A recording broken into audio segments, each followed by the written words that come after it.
Hello everybody and welcome back to part 2 of emotional health. I hope you all are doing well. I'm going to do a brief recap on our previous session just to kind of get us up to speed. Emotional health is one of the things that I think people kind of forget to think about and take care of.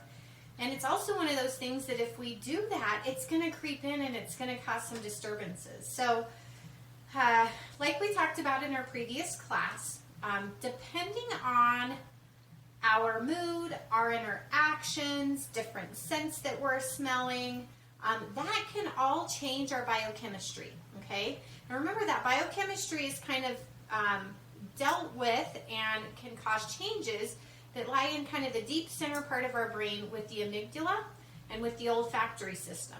That's part of the limbic system, which is the system that is the seed of all of our emotions, okay? So that's where we have our emotional memory, and sometimes we don't even remember those memories until like a scent will trigger that.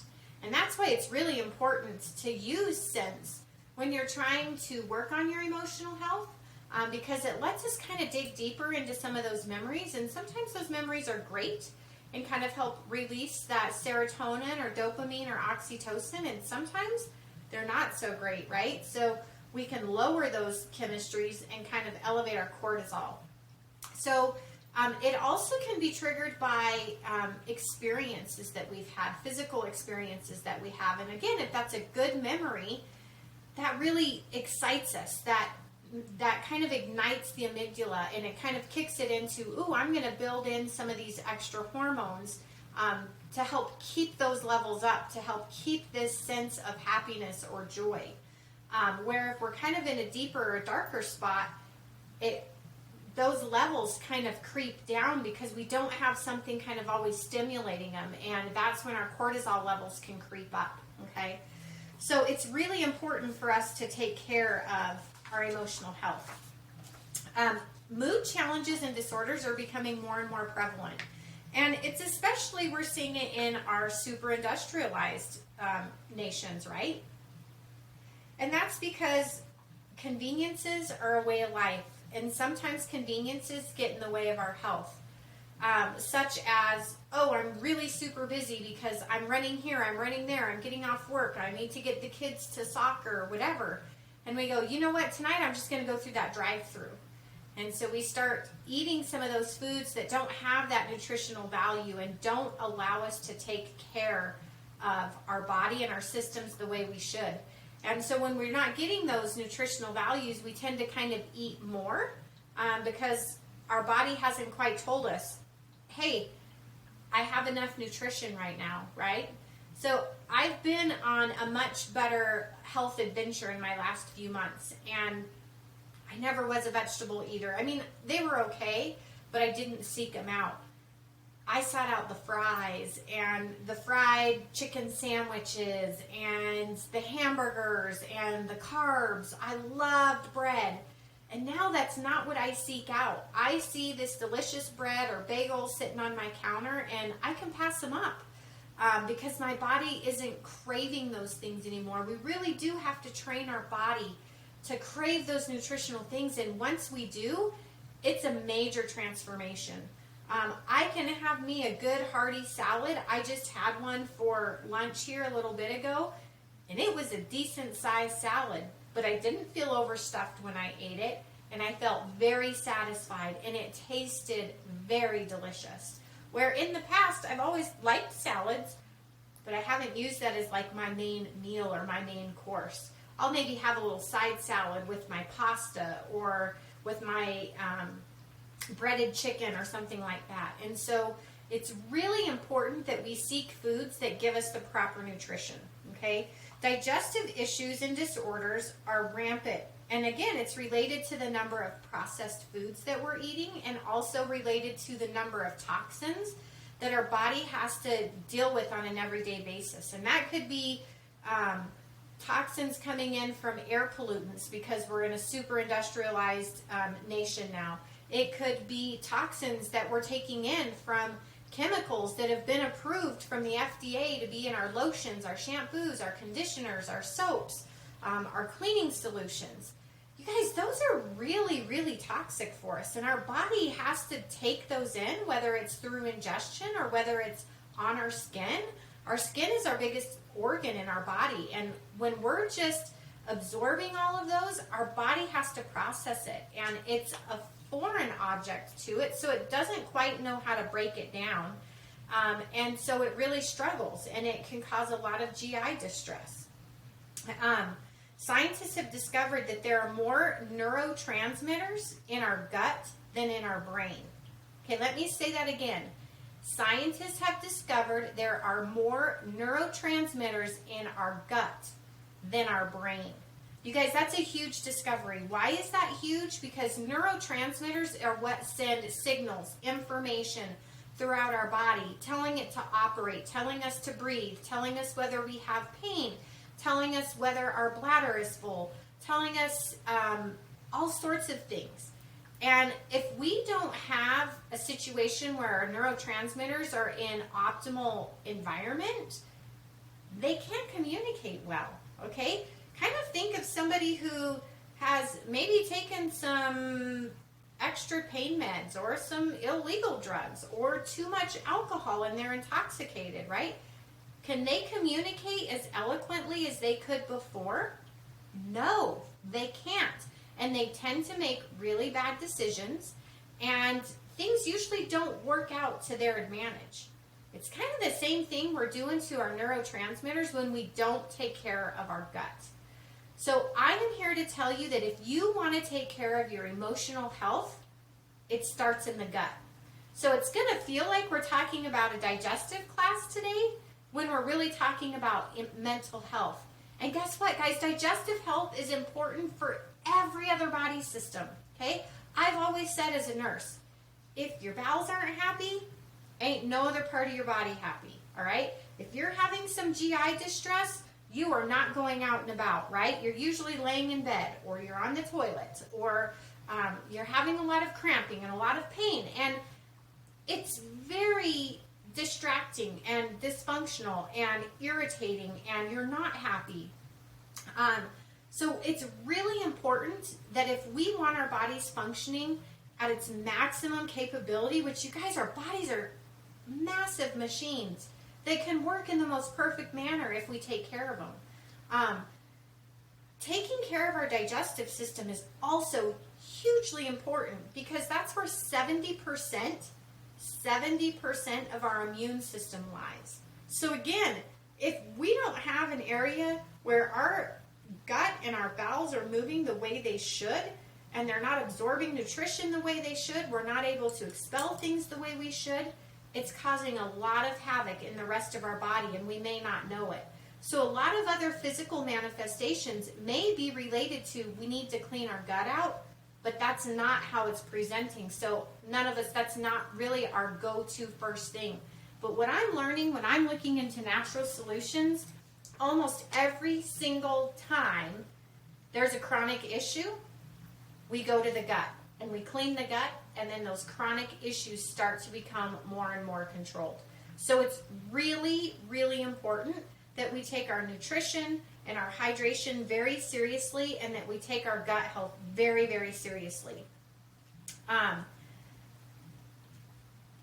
Healthy mood management depends on how well our neurotransmitters are able to communicate to one another and to relay messages to one another. So not just the neurotransmitters within our brain, but also the neurotransmitters within our gut, okay? How can one experience healthy moods if their cells are depleted of nutrition and if the neurotransmitters reside in an area of blockage or inflammation? Okay? A healthy immune response consists of the body's ability to properly identify a pathogen and engage it in a series of responses designed to prevent the pathogen from entering our target cells or our tissues. So again, 75% of our immune system is in our gut, and we need to treat that very, very seriously. Many times when individuals get sick, it's really the body's way of naturally releasing those toxins. So we need to treat those symptoms, but we also need to treat our gut. And if we do them simultaneously or synchronously, we're going to have a much better and quicker result and get back to health. So a healthy gut starts with what we put in our mouth. The other interesting fact is that in our mouth, what we put in our mouth can have a direct effect on our mood, right? Because I'm a chocoholic, or I used to be a chocoholic. And when I was upset, when I was feeling the blues, when I was stressed, when I was overwhelmed, what was my go-to? It was chocolate. Why? Because I put that in my mouth and it tasted good and it made me feel good. It made me feel relaxed. It made me feel wanted and loved and needed. That sounds crazy, but it did. And guess what? When you do that, your body craves a little bit more. And I would eat it until I physically felt sick. I think half the time during nursing school, I had a bag of chocolate and a bag of Doritos, and back then straight up Coke. Not even Diet Coke, straight up Coke. And when I was studying for a test, that's what I was putting in my body.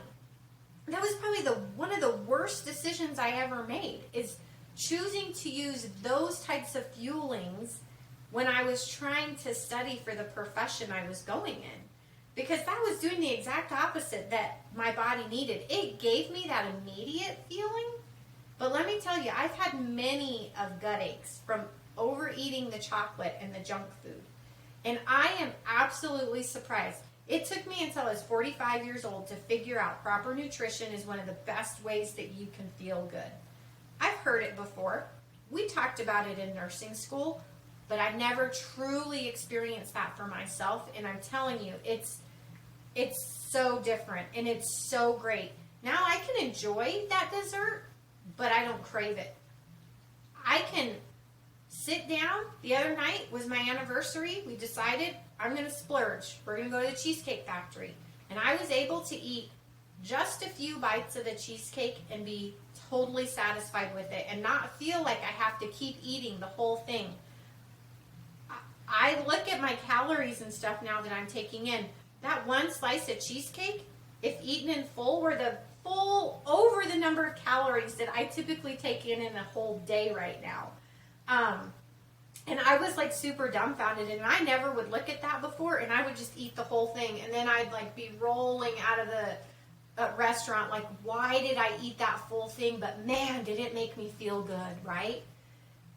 Not really. It was a temporary pleasure for hours of an upset gut, right? Not worth it at all. And it causes more inflammation in my GI system. And so it's causing a whole lot of other havoc than I ever really realized it was doing.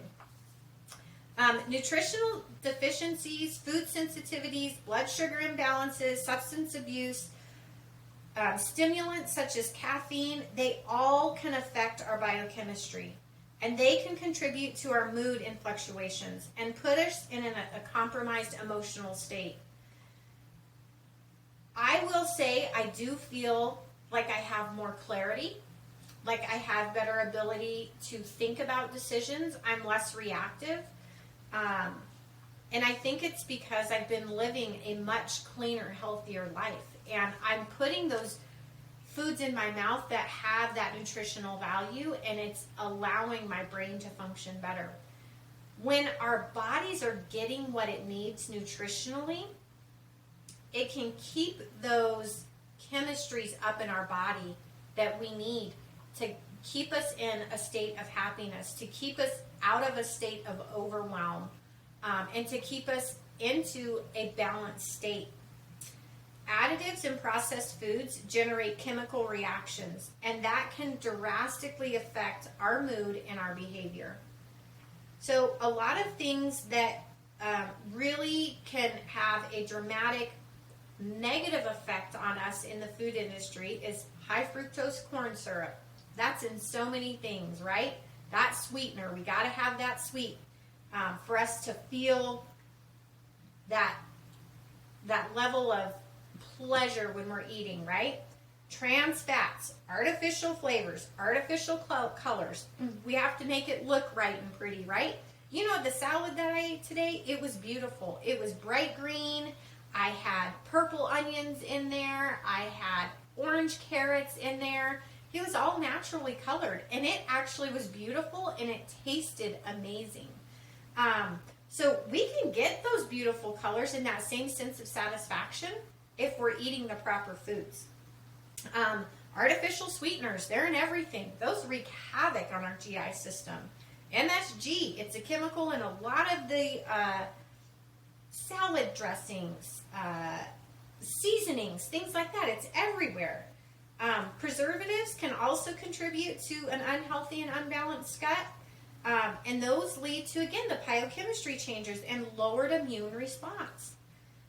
So, again, we are what we eat. And we express emotionally what we eat.